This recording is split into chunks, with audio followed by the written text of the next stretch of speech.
Now I would like to continue just very briefly to introduce ourselves, who we are, why we are part of an Interact project. We're actually a collaboration between the Department of Surroundings and the Province of West Flanders, and it's called TOP Coastal Zone. So that's a territorial development program for the coastal zone, and we focus on climate change, on water issues, demographics, and coastal dynamics. So it's a very broad approach, and we involve different partners, supra-local administrations, authorities, local authorities, different stakeholders, and we try to focus on the future. You can look into our webpage to find more information. Normally, beginning of December, we'll have a new webpage, and there you will find all the different results of the project. Now, we actually focus on the 19 different coastal municipalities along the coastline. And recently, we also published a guide for coast and climate. And there, we actually looked into a number of challenges of climate change for our coast and coastal zone, and what the possible solutions might be. And this has been published together with a number of several Flemish authorities, administrations, and you can just order this for free via the link that you can find here on my screen. So don't hesitate to look into this and to order this guide. Now, the project as such, the SARCC project, and this is our mission statement. So SARCC means Sustainable and Resilient Coastal Cities. So focusing on sustainable, resilient cities along the coast. And the intention is that we would like to really have a broader spread of the knowledge on nature-based solutions.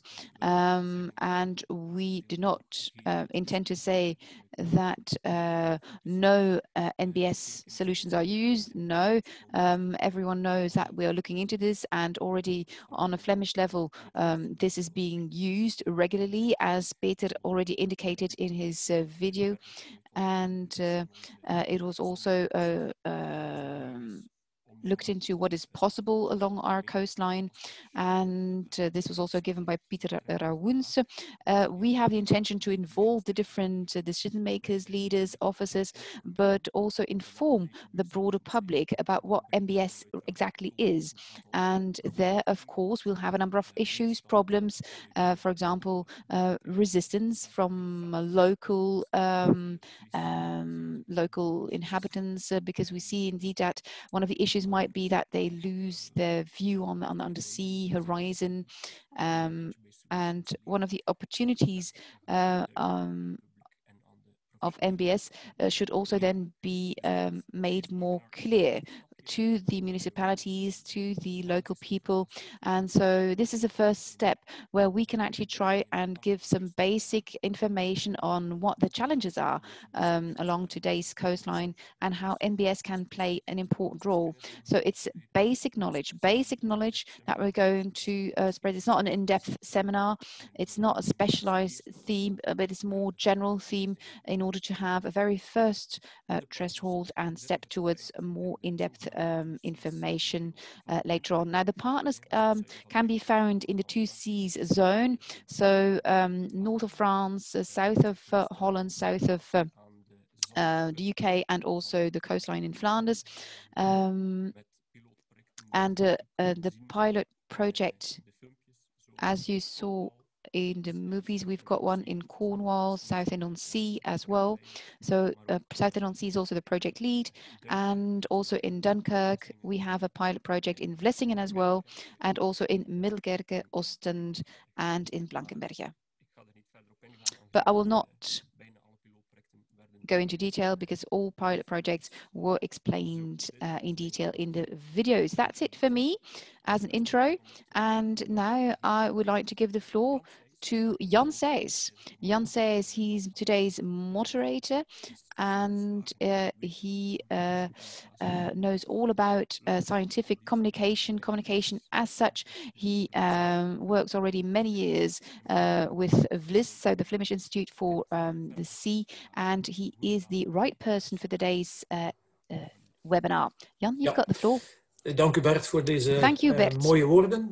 For your lovely intro. Op dit I would also like to mijn welcome naam. Ik all ga of you. proberen jullie gids te zijn. On behalf of myself, I will try to guide you through today's debate, and this debate will especially focus on cooperating, collaborating with nature in order to have this resilient coast and coastline. I think that the goal is very clear, to have a safe coast protected against flooding, to keep it as well, and the goal is today is indeed the Flemish coast, and this is not just a normal coastline, it's a special coastline, and also the reason why will be mentioned. We are in the middle of a climate change period, and sea level rise is one of the issues, and we already have had a rise of about 20-25 centimeters in the last 80 years, and if we just do business as usual, we'll have about a meter of sea level rise in the coming years,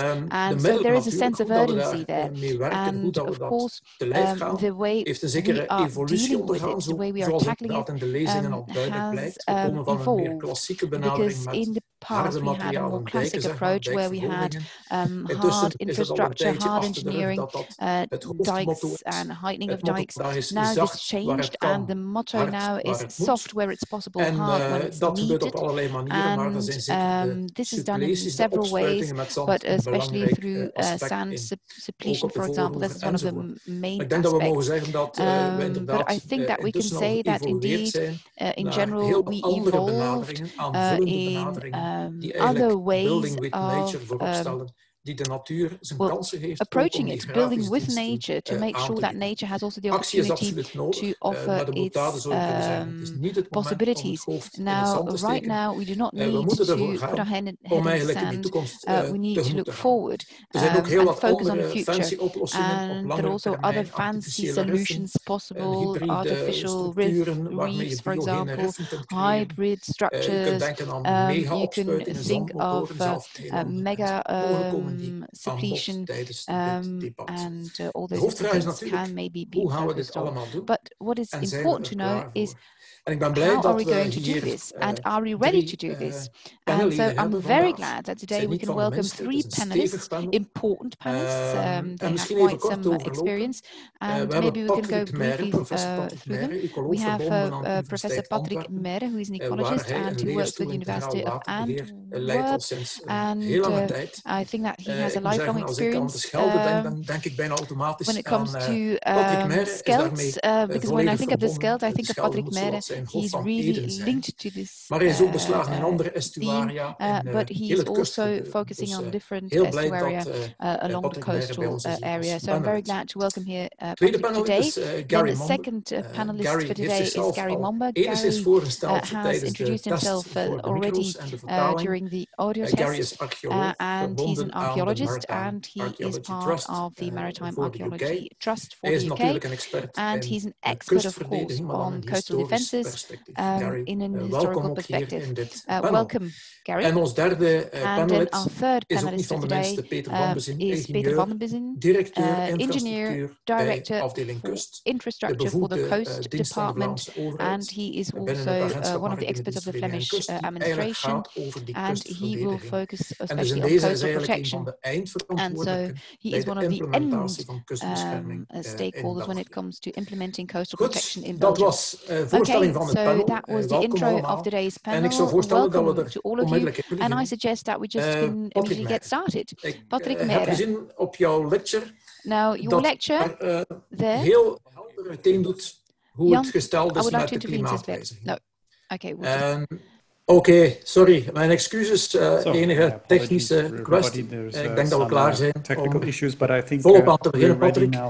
Dus graag herhalen ik, hoe is het gesteld met de klimaatverandering aan onze kust en hoe hoogdringend is de hele kwestie? Climate change doing at our coast and how urgent is it all? climate change is not one thing, it's a multitude of things. So we see an increase in temperature, which is of course also impacting the coast.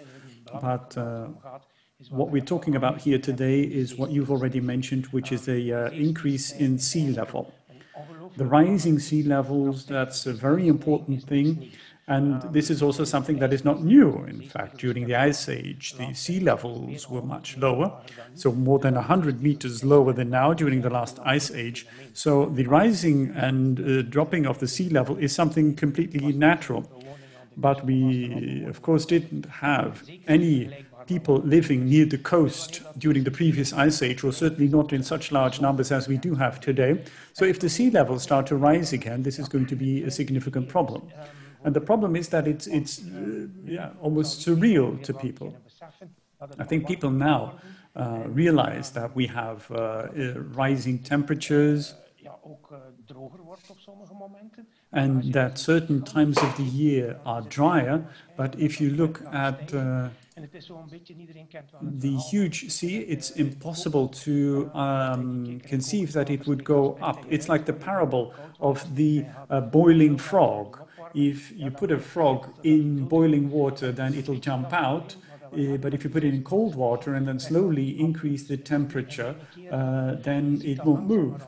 And so it's the same thing with the sea levels. It's not abrupt, it's a gradual process, and so people do not perceive it. And this is a huge problem. People don't have this, and if the sea levels rise, this is going to have a huge impact on everything along the coast. We focus on a lot of discussions on climate change on the year 2100. If we're able to reduce CO2 emissions and are able to do that, we may be able to keep global warming to 1.5 degrees or less than 2 degrees. But the increase in sea levels is going to persist after 2100. It's going to be a problem that we are creating now, but that we will be faced with for hundreds of years. And this is an absolute Patrick, je haalt daar de sense of urgency duidelijk aan. Ik zag ook in je lecture dat je verwijst naar het smeltende poolijs. En onder andere ook Groenland komt daar aan bod. Het lijkt een ver van ons bedshow. Dan vermeld je zo specifiek Groenland. To be a very long way away, but why specifically did you mention Greenland? Well, two reasons. Greenland is very important. If the Greenland ice caps melt, then this will lead to a 7-meter increase in the sea levels. We don't realize this, but Greenland is huge. If you were to project it on Europe, it would stretch from Scandinavia to the south of Spain, and the ice cap is 3,500 meters deep. If this were to melt, this would be a huge problem. Antarctica is also a very important region, and those two are very important. Why also Greenland? Well, I am fortunate enough to be able to do some research there together with my son, and I can see with my own eyes how quickly things are changing. And the only thing you see there is that the pace is picking up, and this is very scary. And the question then becomes, do we reach a point of no return at some point? Because at some point you will have such an impact on the system that you can no longer stop it. And we are moving towards this een zaak van hoogdringendheid. Misschien even overgaan naar matter of urgency. Gary, je hebt heel wat onderzoek gedaan in Zuid-Engeland, Isle of Wight, Cornwall, andere gebieden ook. Wat heeft dat jou geleerd vooral als we dan kijken naar de kustbeschermingen vanuit dat historisch perspectief? From a historical point of view.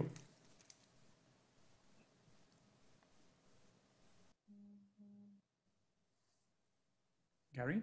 Apologies, I've unmuted.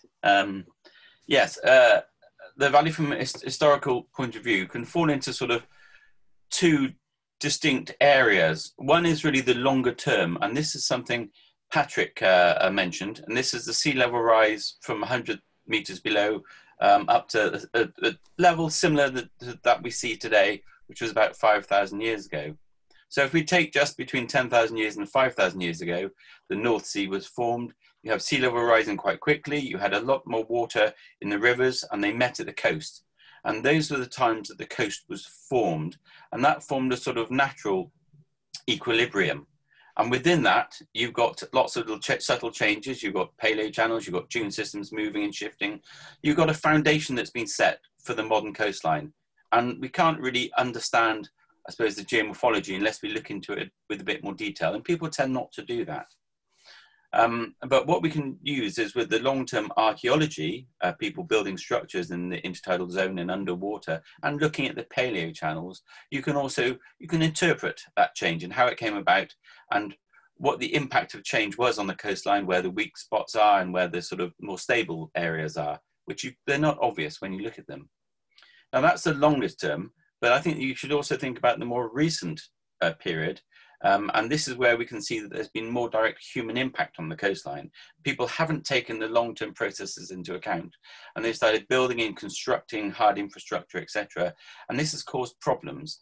And then you have the ongoing sea level rise against that, so you haven't got a chance for that natural solution to work. And this is where that the boiling frog comes in again. We can now look at sort of historical art, paintings, maps, charts, just going back several hundred years, which tend not to be looked at, and you can visually see that impact happening along the coast. And so you can see the responses to people not taking that long-term development into account, and them having an impact on the coast, and that damage that's caused, and then the consequences of that. And that's something we need to try to reverse, but it's difficult. The past helps inform the future. It doesn't necessarily give all the answers, but it helps people manage those solutions. Mooie synthese, inderdaad. Dank u, Gary. Misschien eventjes overgaan naar ons derde panellid, Peter van Bezin. Peter, klopt het dat kustbescherming een gevecht is van de mens tegen de natuur? That coastal protection is a fight of people against nature? Well, no, that's certainly not the case. It's not a fight. We want to protect ourselves against the risks. As Patrick just said, sea level rising is very topical, very noticeable. But there's an exponential increase that's coming. So we need to protect ourselves against the risks that this poses in terms of flooding, human victims, etc. But we try to work with nature. And so the coastal protection approach has changed over time. Around the year 2000, we had hard dikes, hard infrastructure to protect us. Everybody remembers the footage of the storms in Ostend, and we saw a lot of damage to the infrastructure that had to be repaired. And we are now trying to structurally address this through the known solutions, where we put sand on the beaches, trying to absorb wave energy. In the meantime, we've learned that this is not a panacea. There are also negative effects, also for cliffs. If the wave energy is broken on the sand, then the sea drags part of the sand into the sea with safety issues that we need to break the cliffs so as to prevent dangerous situations. Storm Odette also told us that there's a lot of sand transport with problems for Raversede, Oostende. Last time we even saw cars covered in sand, and this is also a drawback. Now we tried to provide a solution there by working together with nature, dikes, gardens, natural planting to offset the impact. Okay, I'm happy to talk to you further, Peter. But first of all, let's talk about the Coastal Safety Master Plan. Before the plan entered into force, 1/3 of the coast was unsafe, and now some plans are being implemented. In 2024, the storm protection in Newport should be ready. How safe are we today, and how safe will we be in 2025? we have a master plan since 2011, but it hasn't been completed in full. The idea is to protect us against a 1,000-year storm, assuming a sea level increase of 30 centimeters by 2050. Until the master plan is fully implemented, there are still certain risks. If we develop flooding maps for a 1,000-year storm, that's about 7 meters above the TAW, there is a risk of flooding for certain areas. At present, emergency plans, contingency plans in place for such a storm to make sure that we can get protected. Certain weaker areas can be protected using sandbags. There's also the storm system in Ostend that can be used, but we haven't yet protected everything. The general coastline is protected, but the harbors are still weak areas. You're also factoring in the worst case scenarios where we have an increase of more than 2 meters by 2100. How do you handle this? Well, our master plan provides protection until 2050, which is not that far away in the future.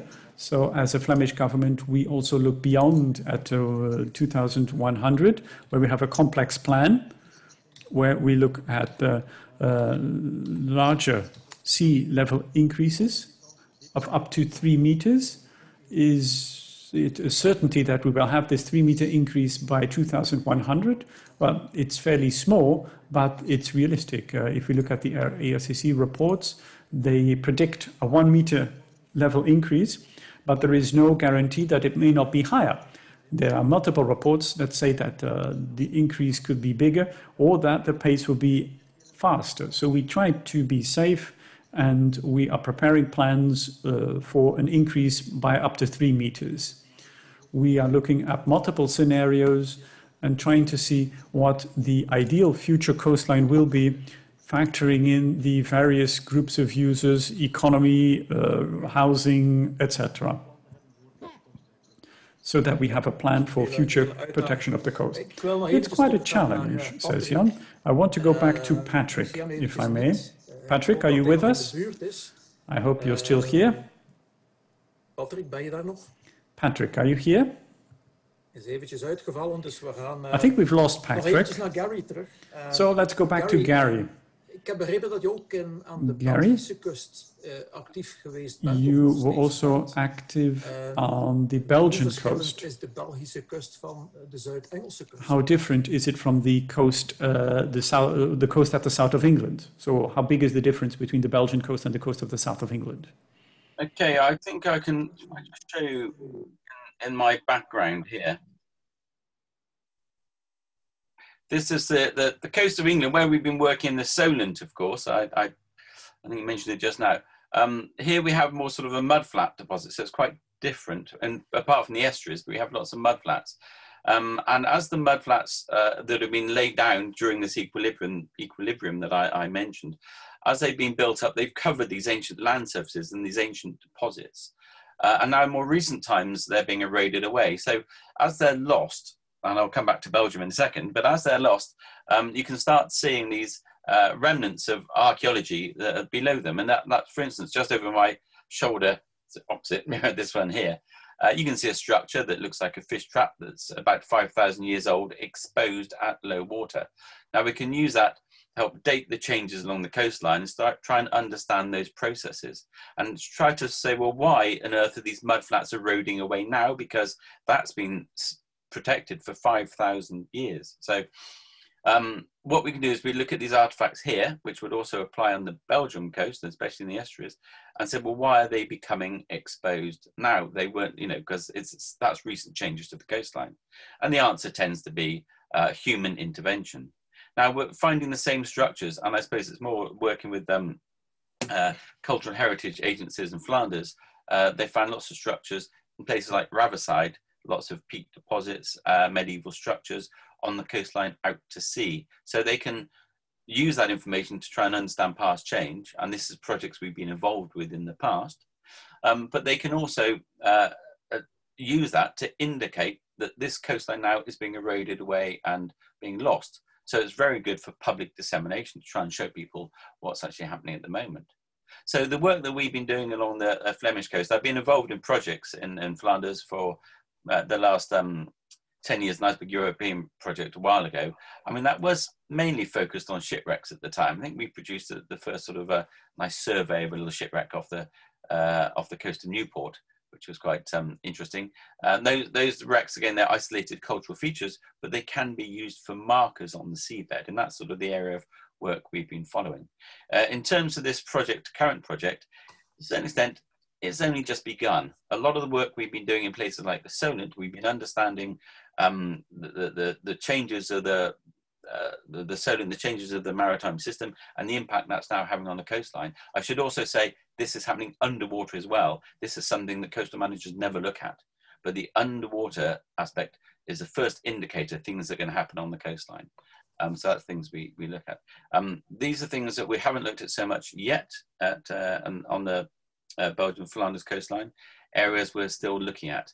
And really, we had setbacks because of COVID, but the research is ongoing, underway, and I think there's a lot more to be done at the moment. I better not keep going on. Okay, mooi. We kunnen leren van elkaar, dat is wel duidelijk. Okay, that's very nice. So we can learn from one another. And we can also learn from pilot projects that have been set up in the meantime along the Belgian coast. And I just look to Peter van Bezien. So you started different initiatives and you still have some initiatives in the pipeline. Can you please give some more details about those, please? What is being done right now, and how different are the different pilot projects if you compare it to the situation that we had in the past? Well, indeed, several pilot projects have been done and are still ongoing. One project is, for example, the suppletion that we had at Lombardszijde, just to see how this can be done in a more natural way, and for the new ones, but also for the maintenance suppletion that we are doing right now, but also to doing before dike applications. That's, for example, in Raverzijde the case.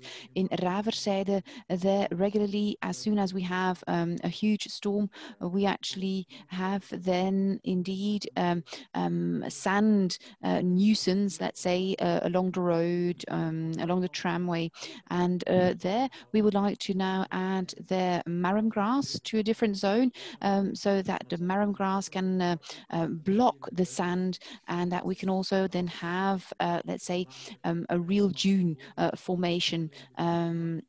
So today we just have a slight hill, but we think it's a win-win situation to actually add marram grass to be able to block the sand and then to create an extra dune before the hard engineering. And there we have a pilot project. So the marram grass will be planted in different configurations, will be studied by the different universities to see what the conclusions can be, what is the best possible combination, most successful combination of marram grass, just to be able to also use it elsewhere along the coastal zone. That's the example in Raverzijde. We also have Middelkerke, where we have another pilot project, and this is also for coastal protection.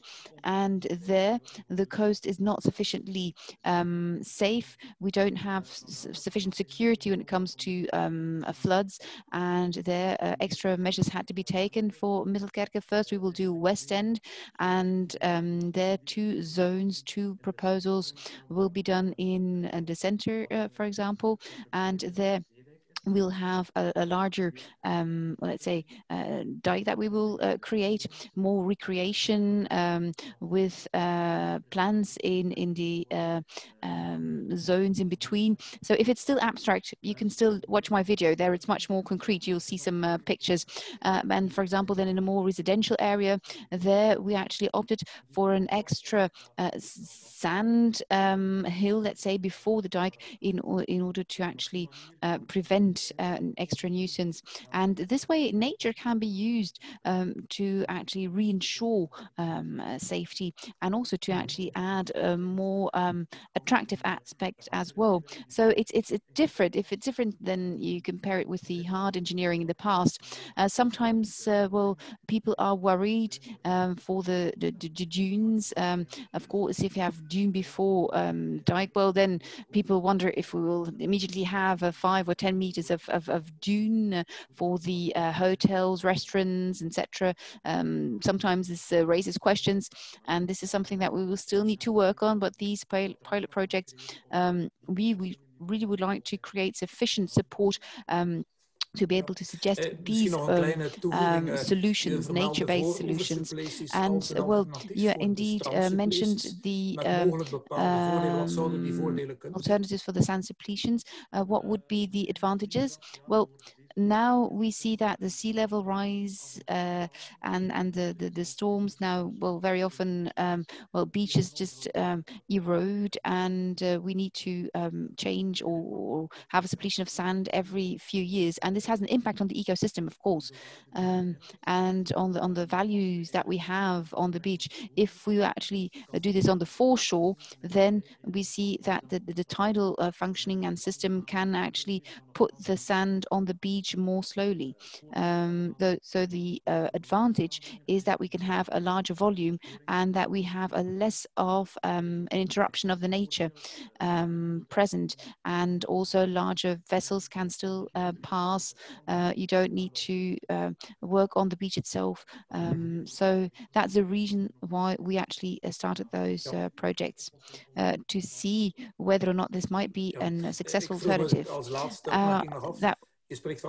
Last remark, you actually mentioned planting marram grass to create dunes. Would it also be an option to just have a spontaneous dune, as we have seen, for example, after the lockdown, spontaneously we saw little dunes arising. Is this something that you also take into account, or do you think that this is not sufficiently effective to really provide a solution? Well, indeed, we have zones that we are indeed indicating to make sure that we can have a natural evolution. But I think in the Raverzijde, we really need to do something right now. I think if we wait for nature to react, then we'll have to wait too long. So that's why we actually first add sand depletion and then have a planting of marram grass. But we do take initiatives indeed in order to make sure that we have the natural growth of dunes, and that can be reinforced, this natural growth. Jan and Peter, there is a question that when you have a reinforcement of the dunes to make sure, how can you avoid that it doesn't spread inland? Can you give a reply to that question? So what is the question exactly? So how can we avoid an inland evolution of the dunes? Okay. So marram grass is not sufficient to avoid dunes to go inland. Well, in Raverzijde, the dune is still at a lower level than the road itself. So there you still have the old engineering that is present. So the dune will not be able to go further than the road. And it is the intention of indeed the brushwoods and the marram grass to hold the sand. And in the first phase, we also provide for smaller walls to also block the sand in the very first phase. And well, I also think that it's a natural process in a dune zone to have sufficient biodiversity, to have the right, let's say, equilibrium between nuisance for people and the right, well, let's say, basis for the dune. And it's a link to what I would like to ask to Patrick. So what is his criterion to be able to use the coastline in a sustainable way? So indeed, we mentioned indeed that it can be natural evolution, human evolution, but also in the Scheldt estuary we have this. What are the criteria that we need to look into to make sure that this coastal protection is sustainable and also resilient? Well, thank you, Jan, for the question. It's a very difficult question, I think, says Patrick, because, well, sustainable and resilient are very nice concepts. What does it mean exactly? And, well, I think that there we don't really have just one answer to that question. There are just a number of considerations that you have to take into account. So nature-based solutions are really interesting, and I'm really pro MBS, but applying this does indeed require that you think about resilience and sustainability. What does it mean exactly? Well, you need to assume that the measures that you're taking, of course, need to be okay for the objective, so coastal safety in this case, but also it needs to be a minimum of maintenance cost as well. So it means that the natural processes should be stimulated as much as possible, and that is really crucial for NBS because, well, for example, an American author, Bridges, who is really working with it, says it's working with nature. Why? Because, well, the natural processes to breach waves through sand needs to be stimulated, and that way you can actually let nature do its work. And so you really need to grasp the system sufficiently, because if you actually apply NBS, for example, a part of dune needs to be developed there where the processes do not really want it. Well, you don't do it in the right way, and you'll have to have a continuous maintenance. And so with the NBS, you need to try to well, use the processes, natural processes that you need for the coastal protection. That this is used, that, for example, through reefs or other elements, you can actually stimulate sediments, you can reduce waves. So you really need to try and steer the natural processes to show the different patterns, because the patterns of dunes, beaches, this is being determined by natural processes. And if you just make up a pattern without a link with the natural processes, then we're on the wrong way. And this is really crucial, and this is also the resilience element. If we can really steer the processes, then we actually do see that protection will also rise together with the sea level rise. So this is really the essence of resilience and sustainability. So it seems that NBS working with nature also is a financial advantage. So it cannot be done for free, of course. I understood that you also did a lot of studies in the Scheldt estuary to look into the cost-benefit analysis. What is the final conclusion when you have a good NBS project? Do you there have then a cost-benefit? Do you save costs or not? Well, we have different aspects, of course. You can say, okay, for example, dune before dike. This is something that you can do. You have a cost that is linked to it, and probably in the long run, when it's done in the right way and when it's really self-maintaining, well, then you have less costs than when you have hard dikes, hard engineering, where you have maintenance costs. But a second element is even more important, is that when you have a hard engineering element, so a dike, you also have just one function, that's safety. That's it.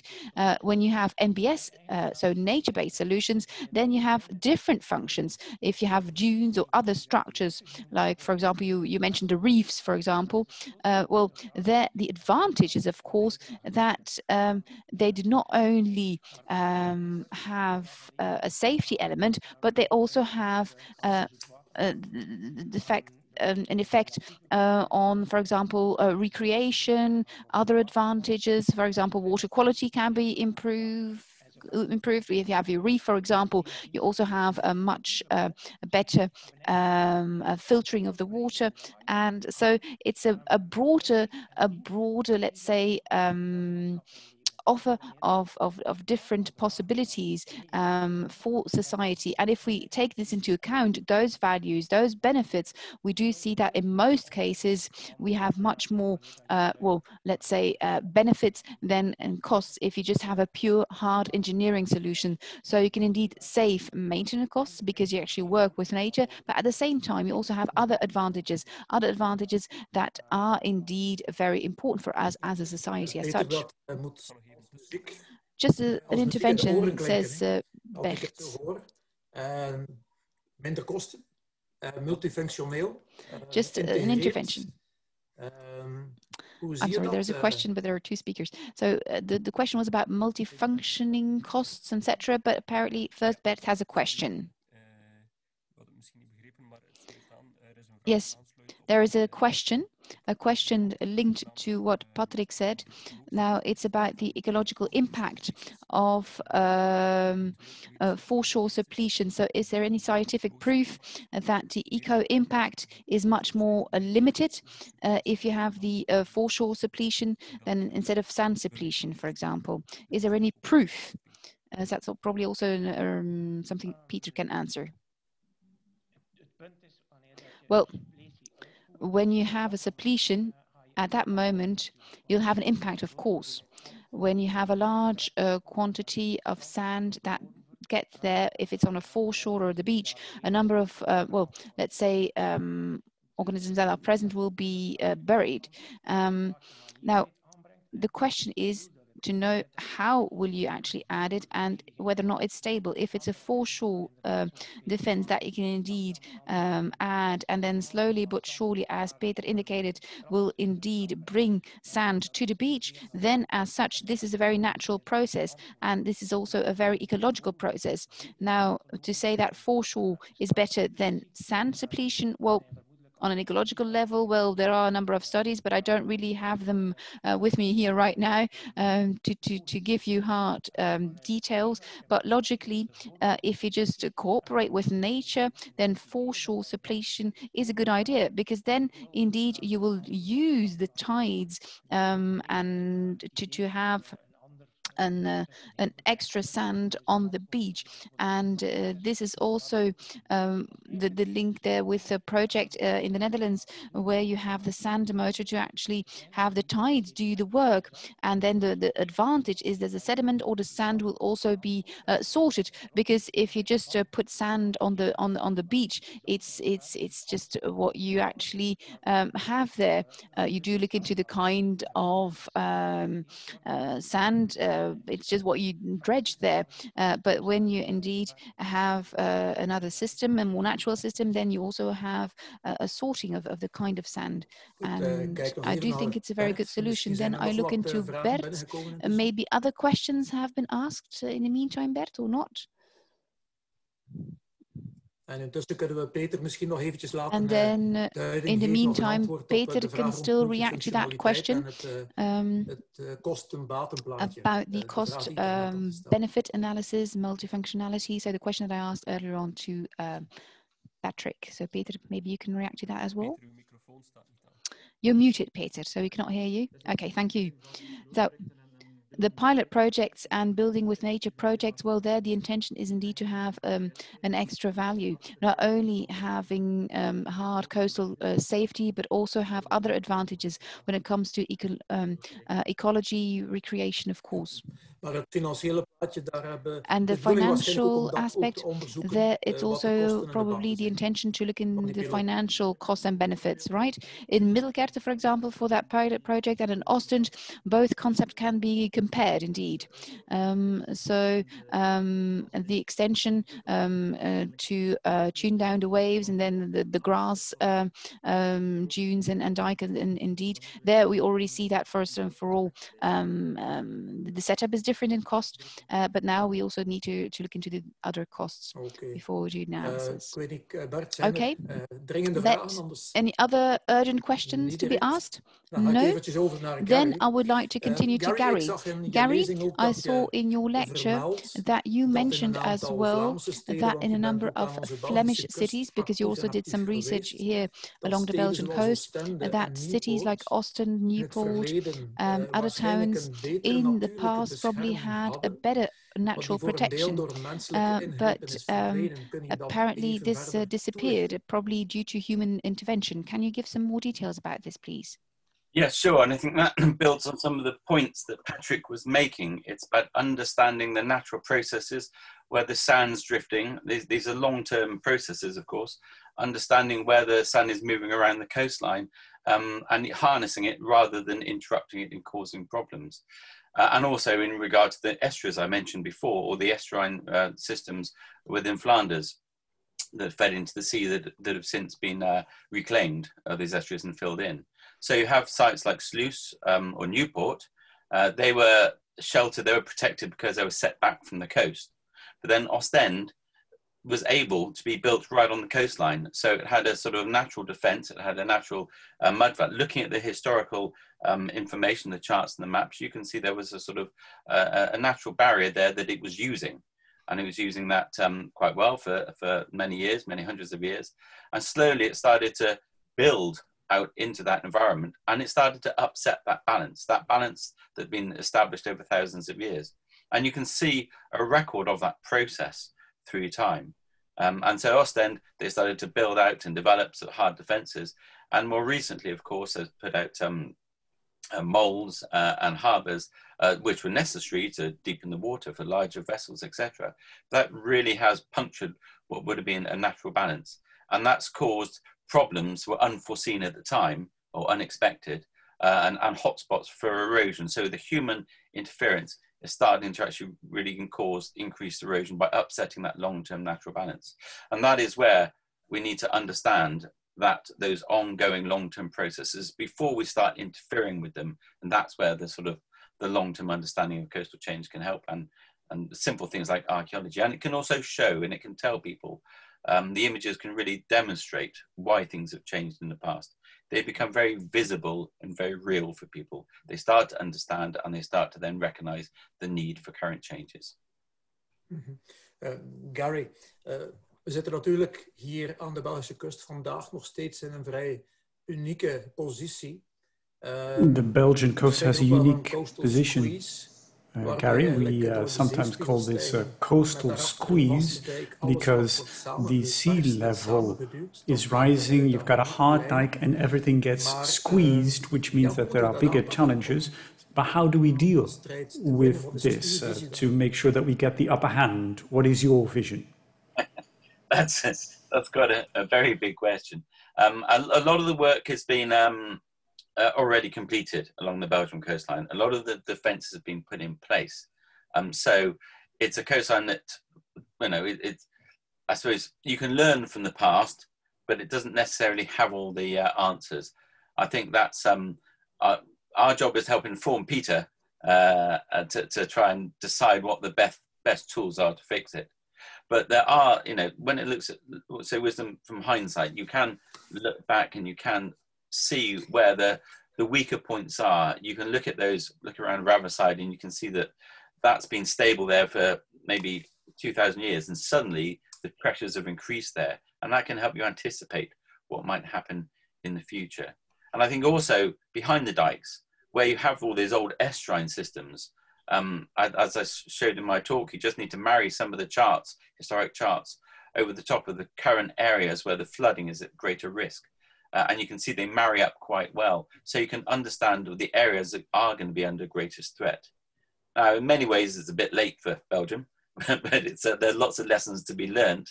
And you can start thinking, well, what are the most vulnerable areas going to be? And you can anticipate that before it happens. It is an ongoing process, and I'm sure there's some lessons that can be learned. And mainly, I think, to try and reintroduce, where possible, nature-based solutions. And I suppose there's a direct answer, and that's going back to Patrick. Look, understand these past processes, and don't be putting sand dunes and the like, and dune systems in places where you know they're just going to erode away, and that ongoing evolution, past evolution, and I say paleoenvironmentally and also historically, can actually help inform that process and can inform coastal managers and tell them that route would be foolish and this route would be much wiser. Oké, dankjewel. Peter, misschien een aansluitende vraag of opmerking. A related question or comment. We're now looking at the Belgian coast. We listened to what Gary said about us, our coast, but also the UK coast. How does the Belgian approach relate to other countries? Looking at other countries, do we have a different approach? How should we position ourselves vis-à-vis the other people? Looking at our direct neighbors, the approach is similar to the Netherlands. In the Netherlands, there's also a sandy coast, and the sand supply, sand suppletion is maintained. They want to get sufficient sand in the coast to protect them. Now, the risk-based approach in the Netherlands is different. In the Netherlands, there are different regions with different risks. In the north of the Netherlands, there are more highly populated areas. Elsewhere, there is less population. In Flanders, we adopt the approach that we want to protect ourselves against a 1 in 1,000 years storm for the whole area. But the solution is the same. How do we compare to the north of France and the UK? Well, the situation in France, it's more complicated because their local authorities are responsible for coastal defense. And because this is not an easy topic, it's not easy for cities and towns to analyze all of the underlying processes and to respond to them adequately. So there as well, they are looking at sand-based protections, but they're also withdrawing from the coast. High-risk areas are no longer allowed to construct houses, and they are pulling housing and other activities out of the coastal regions. We also have a question about this, sacrificing part of the coast to favor new mudflats. Would that be a solution? Well, it's a solution that's sometimes proposed, and it can provide ecological benefits, but it's not a coastal defense system. So it's not like the flooding areas along the River Scheldt. There, the flooding areas are useful as a buffer for flooding and to reduce the flow downstream. So you could say, well, okay, we're going to sacrifice part of the land as a buffer, but this has almost no impact on the total sea level. So it's rather pointless to sacrifice pieces of land to save other areas. They can provide an ecological benefit, but no real benefit in terms of coastal defense. What we did in the Zwin project, we had a large surface, I think 200 hectares, that were created by putting the dikes further inland. I see Patrick raising his hand. I think that he wants to say something about the impact of the mudflats and marshlands. No, I follow Peter. Having part of the polders develop into marshlands or mudflats is pointless from coastal defense point of view. The Zwin is different. It used to be a marshland reaching all the way up to Bruges, and keeping up the gully had become a problem there. And the expansion of the Zwin was based on this notion of keeping the gully open, which meant that interventions there were less relevant. So the Zwin project was really intended to protect the quality of the Zwin in the long term. But doing this elsewhere along the coast doesn't really help in terms of coastal defense. Along the river Ezer, for instance, if we were to increase the number of marshlands or mudflats, that could provide added benefits, because marshlands can be used by different species, also for fish and birds, also water purification and water quality, that may be useful. But if you want to do this, you really need to focus it around certain areas such as the Aise estuary. But creating a marshland in the middle of the coastline, I'm a big fan of marshlands and mudflats, but I don't think that would be the best solution. It's like Peter says, it's a completely different approach for the Scheldt, where the creation of marshlands does play a very important role for a defense point of view. So these two roles shouldn't be mixed up. Patrick, je zei ook op een bepaald moment dat, Patrick, you also said at some point that we won't make it without nature-based solutions. I also saw that during your presentation. Is dat iets wat we ook zo kunnen interpreteren als we naar onze eigen kust kijken? Of kan het ook op een technische manier? That we also see in our coast? Well, strictly speaking, I'm not an engineer. I'm convinced that engineers could build a concrete dike along the Belgian coast, which is a couple of meters high, and I think that would be technically feasible. But Gary has mentioned this a couple of times, and engineers know this. It's not just about the concrete wall. The concrete wall is part of a system and is subjected to the powers in that system, such as erosion, so it's going to take a lot of maintenance. And the big advantage of the nature-based solutions is that you don't have as much maintenance. You have a much more sustainable solution. And that doesn't mean, however, and I'm not claiming that nature-based solutions are the only solution, because around a harbor area, nature-based solutions aren't going to provide sufficient protection, or in other areas where the infrastructure doesn't allow for it. So you need to have an intelligent combination of traditional technical solutions and nature-based solutions. But just like the traditional solutions don't provide a panacea, nature-based solutions aren't a panacea either. But they should be combined intelligently and can reinforce one another. There are certain areas where you have a dike underneath a dune. That's possible. So there are nature-based solutions that we can apply in an inventive way to see how they can be mutually reinforcing. But we also have to be realistic. Nature-based solutions don't happen spontaneously, except for maybe the formation of dunes. So it's really going to be important to combine those intelligently. Thank you. I think that we also talked about communication to people, about getting these measures accepted. Dat was net wat ik wou doen. Ah, okay, good. I was just coming to that. Okay, we've got a couple of questions around that. We hebben natuurlijk heel veel mooie projecten.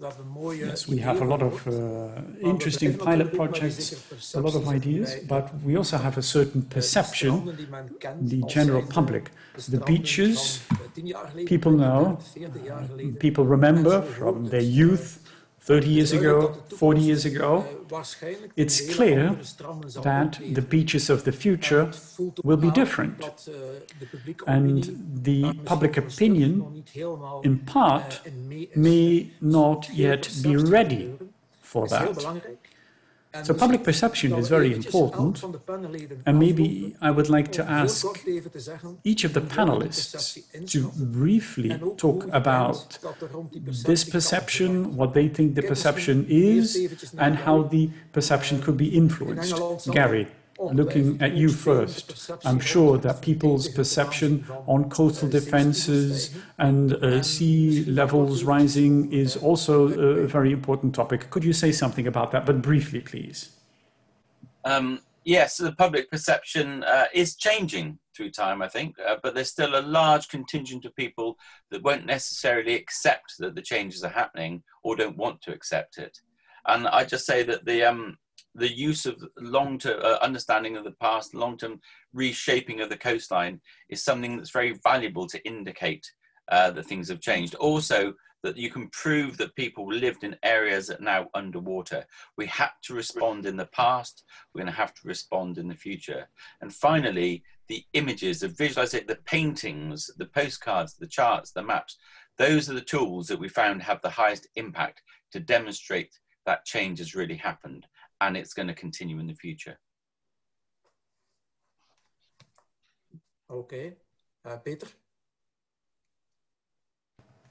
Thank you, Gary. Peter?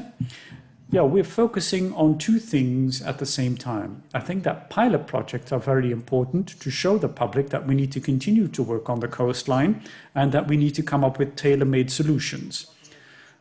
The challenges ahead mean that we need to protect ourselves. When talking about measures near or on the coast, we really need to look at that. Also, a dune before a dike is a good idea, a good method. Looking at the further future of the Coastal Vision project, we look at the different proposals, the positions of coastlines, and we will talk to all stakeholders, including the towns and municipalities located along the Belgian coast. And in this way, we try to involve local governments, and they are actively participating in this, and they're also considering their future for this. Patrick. Okay, Patrick. It's a very difficult question, of course. Perception is subjective by definition.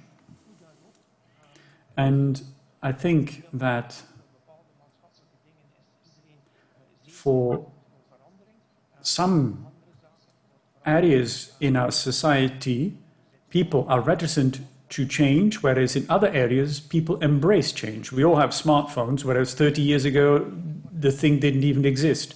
So a lot of aspects of our society are changing, but this change is not getting embraced. Pilot projects are an important part of this. From my experience, not along the coast, but the controlled flooding area of the Ruppelmonde, for dozens of years, people protested. It was going to ruin the area, but now it attracts lots of visitors and it's a real tourist hotspot. The same applied to the Zwin area. The plans formulated decades ago were crazy, there was opposition, people went against it. And now, if you go to the dike there, you stumble across the cyclists there because there's so many people there. So you can see that the perception changes. And when does that happen?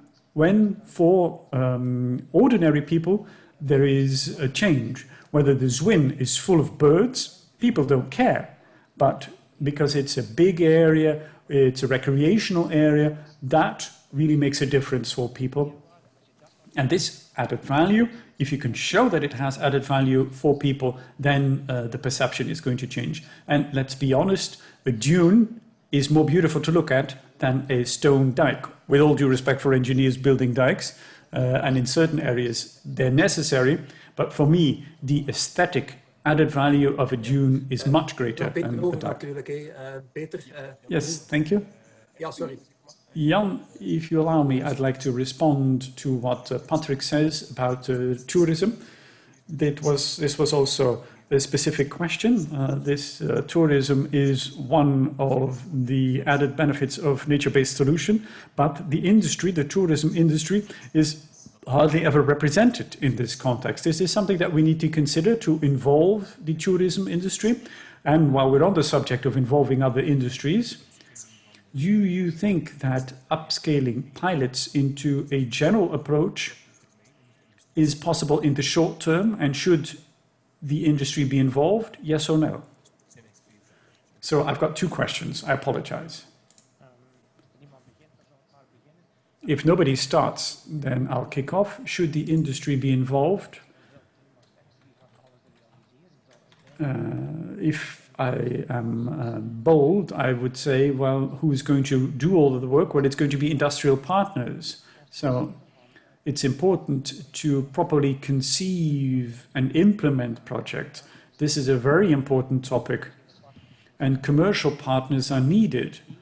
And the more the concept of nature-based solution, engineering with nature, working with nature is embedded in the DNA of large industrial players, the more likely it becomes that we will be able to achieve this. Now, from a tourism point of view, I can't really speak to that. The only thing that I know is that for certain discussions, there was a problem because representatives of the tourism industry didn't speak with one voice.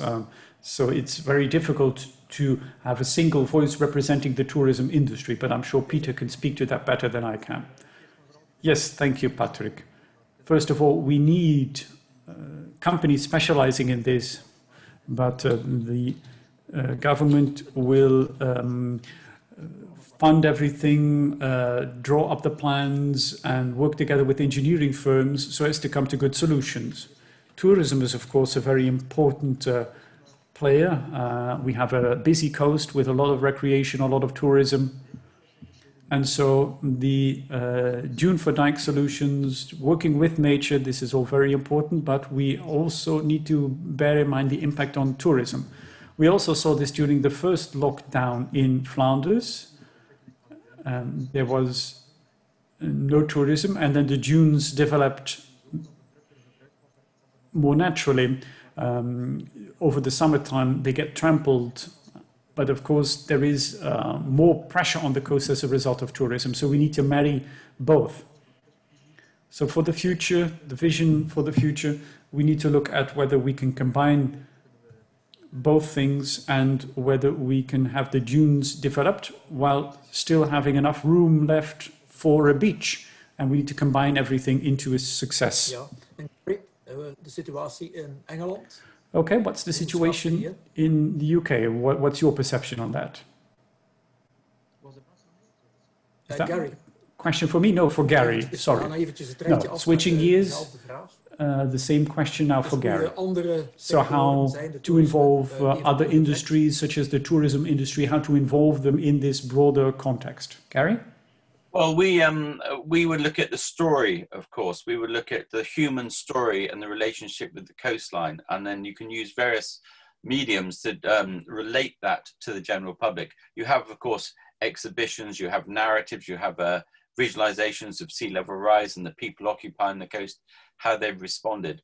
I think the way that you can use the cultural heritage is to make it real to people and their past and that sense of belonging and ownership where they are. So it's the story that engages people with the current coastline, and they can identify the past change and the need for future change. So you can't just put lots and lots of exhibitions everywhere. It's got to be a sort of a broader narrative, a more sort of educational narrative as well. And then I say the story of the coastline is quite fundamental. I mean, at the moment, being here in Southampton, we're looking, as a little example, we're looking at becoming a European city of culture or something, actually, or a British city of culture now that we've got this sudden change coming up. But it's all about letting people, tell them about that coastal story, the maritime story, which does relate to people and it does engage with people. Mm-hmm. And doing that, you give a sense of place to an area which will then draw people in and encourage tourism and activity. It's another big thread to the story that can be very positive from a tourist perspective. Ja, mooi zou ik zeggen ook. Okay, great. And also together, that was also mentioned, and this is one of the titles of the debate. So together to cooperate, and I see, I don't know if any urgent questions are still there, Bert? Yes, we still have a number of questions, says Bert. I think that some questions will be answered in writing, and an interesting one is, one about, the negative effects. We do have resistance against NBS, but are there also any clues that maybe in the long run NBS can also have a negative impact? And the question was asked to, in general. It's a general question. Maybe Peter, you can actually react to that? Yeah, well, sometimes indeed they say, well, this maintenance depletion is sometimes seen as, okay, you just need to put money in the water in the sea, but well, the maintenance suppletion is needed in order to guarantee a robust coastal system.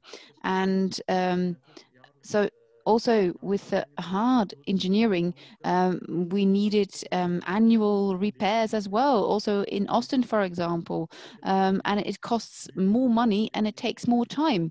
But indeed, we see that the wave energy now does not will arrive at the hard engineering anymore, but it's on the sand, let's say. So we see that it needs to be rebuilt. It's not because we see a cliff right now more explicitly that it was not the case in the past, but it's especially because of safety that we break those cliffs. We always have maintenance of beaches, always. And if we look into the costs, well, we just need to make sure that we have the right solutions. As Patrick said, it's useless to create a dune if the natural process will not support it. Because then we'll need to have loads of maintenance. It's not the best solution then. Really, together with nature, we'll have to see where we can actually find the best solutions. And then we'll have efficient solutions who do not need a lot of maintenance. Okay, says Jan. Heel dwingende vragen? Any other urgent questions, Bert? Or I would like to react, says Patrick, to that what Peter's just said. Now, MBS are dynamic solutions because a dune moves, grows, slightly disappears or reduces, and the perception is maybe, okay, it's not as sturdy as a classical hard solution. But Peter also indicated that also hard engineering requires maintenance, and it's not stable either. We have numerous examples of those.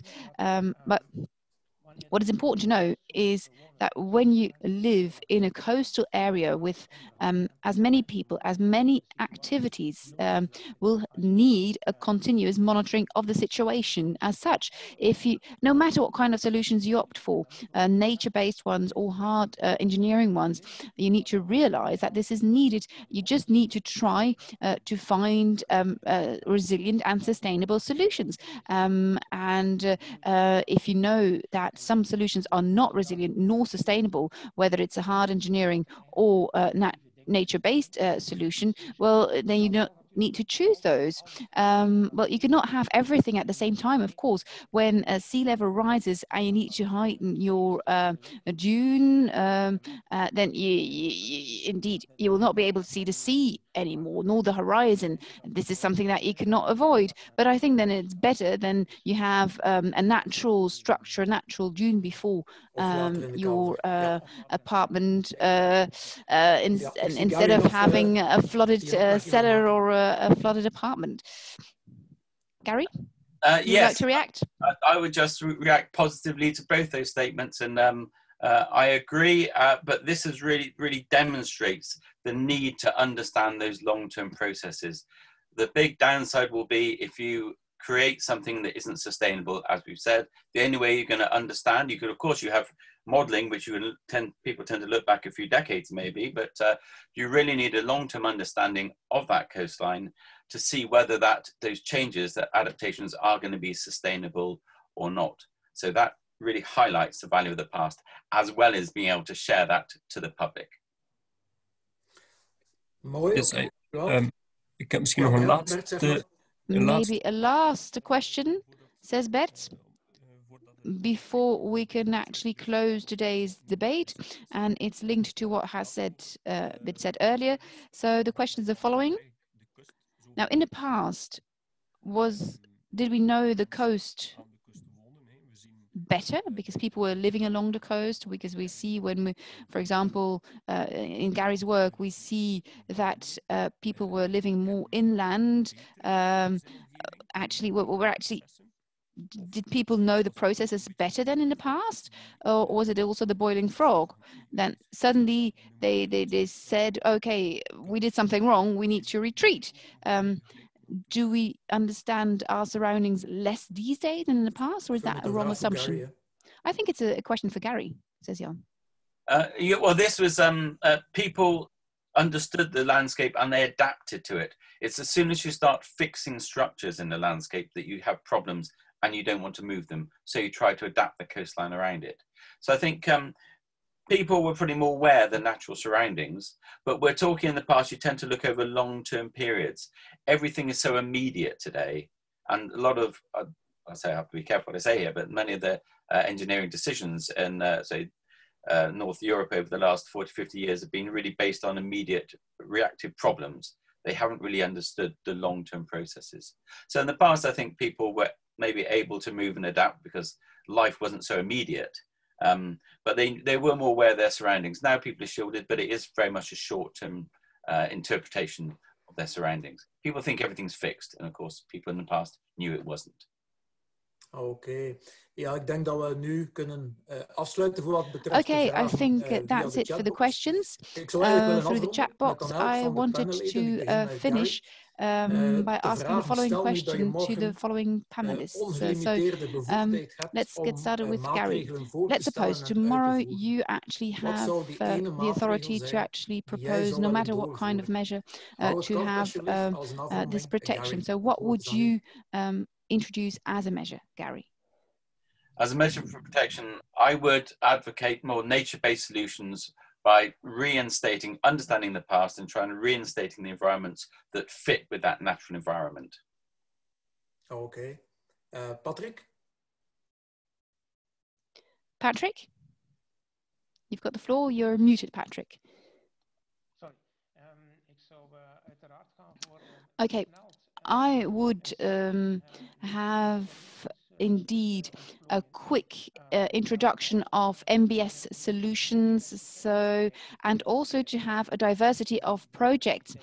So it can be a dune before dike project, but it can also be developing reefs or having a pilot island to see what the possibilities are over there. Because it's important to see, because if we don't do anything, we'll not learn anything, and we'll need to try and do something, and we need to understand that some things will go wrong. If you don't do anything, it won't go wrong, and you can also learn from your mistakes. So you need to do things as much as possible to learn. And then Peter, yes, indeed, I agree. Pilot projects, just go and try out things in practice and try to learn lessons. And together with universities, scientific institutions, then we can go forward. But also trying also to focus on the future, because it's not always easy to work on projects in the long term, projects that will only have a result within 50 years, especially not on a political level. So we really need to focus also on future to be able to take the right decisions right now. Okay, thank you, says Jan. Thank you, dear panelists. And now I would like to give the floor to Bert. Thank you, Jan. I would also like to thank the panel once again, maybe an applause, but well, everyone can just do this at home. No one will see nor hear, but we can feel your energy.